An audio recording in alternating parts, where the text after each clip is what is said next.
J. Remulla ay nagkaroon ng cardiac arrest. Ito ba'y sagot o kabayaran sa mga ginagawa niyang kabulastugan na nagpapahirap laban kay General Bantag at Congressman Teves para sa kanilang pansariling interes? Kaya pala itong si Remulla nitong mga huling araw ay biglang nanahimik na dating pinakamaingay sa social media, lalong-lalo na sa kasagsagan sa pagkawala ng dating mamamahayag na si Percy Lapid. Ay napakaingay nito at pilit na iniugnay si General Bantag sa kasalanang hanggang sa ngayon ay hindi pa napapatunayan ang mga maling aligasyon laban kay Congressman Teves at kay General Bantag dahil ito ay pawang haka-haka lamang pang mapabagsak si General Bantag at si Congressman Teves para sa kanilang motibo or pansariling interes. Pero bago pa naman ito nangyari, ay dati nang may history ng mild stroke itong si SOJ Remulla dahil sa sobrang napaka-stress ang kanyang mga naharap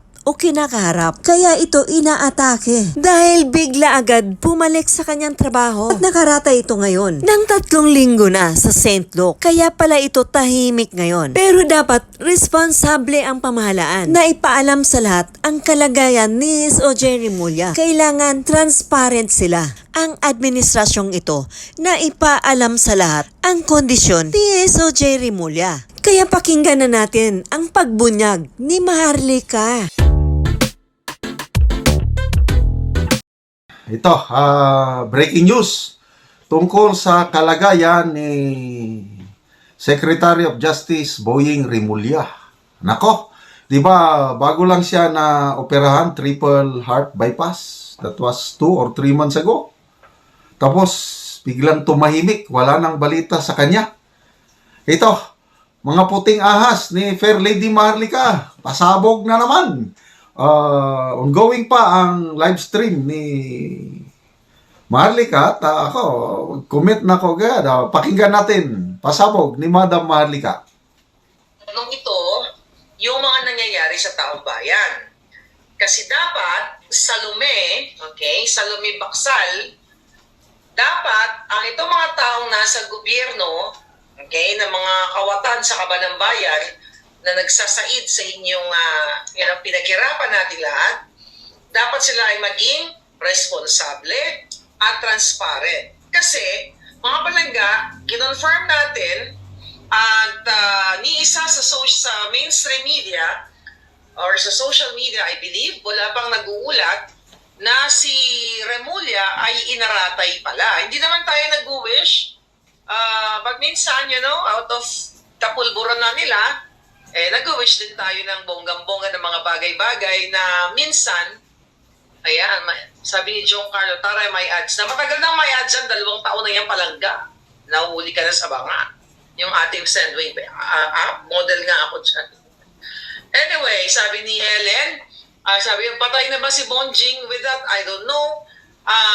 Pero confirm po, 2, actually 3 tao ang pinagtanungan natin na ayon sa ating puting ahas ay nakaratay siya sa St. Luke's Hospital for 3 weeks. Actually, hindi lang sure kung which is which. Inatake ba siya sa puso or yung CA? You know what I mean?